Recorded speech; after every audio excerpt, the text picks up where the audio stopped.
नमस्कार भक्तांनो, अधिक मास हा अत्यंत प्रिय आणि पुण्यदायी महिना मानला जातो। या काळात भक्ती, नामस्मरण आणि अध्याय वाचनाला विशेष महत्त्व असतं। असं म्हणतात की अधिक मासामध्ये भगवंताचं ध्यान आणि अध्याय वाचन मध्येच सोडणं योग्य नसतं, म्हणून अध्याय पूर्ण ऐका। मन शांत ठेवून पूर्ण भक्तिभावाने हा अध्याय ऐका। चला तर मग सुरू करूया आजचा पवित्र अध्याय। अध्याय 25 वीरबाहू, यशोमती व गुणवती यांची कथा। विष्णूने लक्ष्मीला म्हटले, हे प्राणप्रिये, स्नान, दाने इत्यादींनी युक्त असे अधिक मासाचे व्रत करावे। त्याने कसा लाभ होतो याची कथा मी तुला सांगतो। पूर्वी वीरबाहू नावाचा मोठा उदार राजा होऊन गेला। त्याची पत्नी यशोमती ही खूप सुंदर होती, पण गर्विष्ठ होती। आपली संपत्ती, आपले सौंदर्य, आपले तारुण्य यांचा तिला फार गर्व होता। मंडन नावाचा त्या राजाचा प्रधान होता। तो स्वामी भक्त शूर होता। प्रधानाची पत्नी गुणवती नावाची होती। ती गर्विष्ठ नव्हती, धार्मिक स्वभावाची, दानशूर होती। वीरबाहू पत्नीच्या नादाने विलासात दंग असे। त्याने प्रधानावर सर्व राज्यकारभार सोपविला।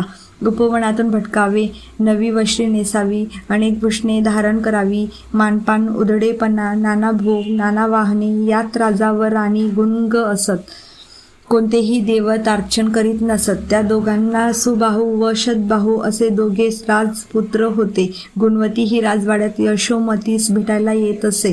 पुढे अधिक मास आला। यशोमतीचे प्रचंड वैभव, तिचा विलासीपणा यांचा विचार करून गुणवतीला असे वाटे की राणीचे हे वैभव तिच्या पूर्वकर्माप्रमाणे तिला प्राप्त झाले आहे, पण हिने जर आता सत्कर्म केले नाही तर पुढे सर्व वैभव लयास जाईल। हिला एखादे कल्याणप्रद व्रत सांगावे। प्रसंग पाहून तिने राणीस म्हटले, राणी साहेब, आता अधिक मास आला आहे, त्यात तू चांगले व्रत कर, म्हणजे तुझे हे वैभव अक्षय टिकून राहील। पण राणीने तिचे न ऐकता उलट अधिक मासाची निंदा केली।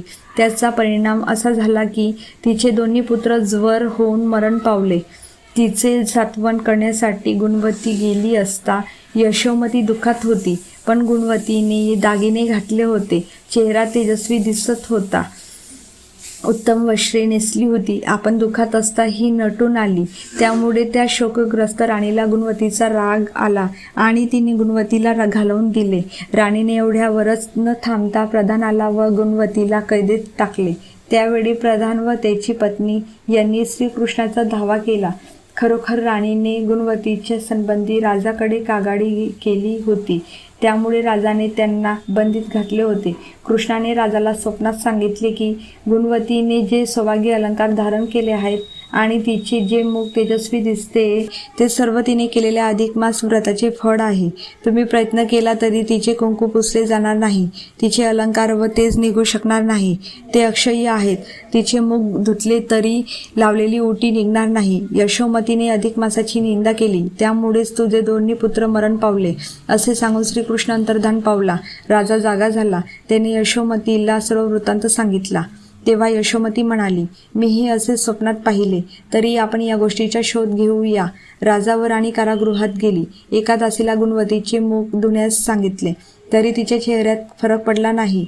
मग राजाने स्वतःच्या हाताने गुणवतीचे मुख चोळून धुतले, तरी तिने लावलेली उटी व कुंकू पुसले गेले नाही। राजा राणी ओशाळले। तेथील दास दासी व इतर मंडळी यांना आश्चर्य व आनंद वाटला। राजाने दोघांना बंदीतून मुक्त केले। राजा व राणी यांनी प्रधान व त्याची पत्नी यांची क्षमा मागितली।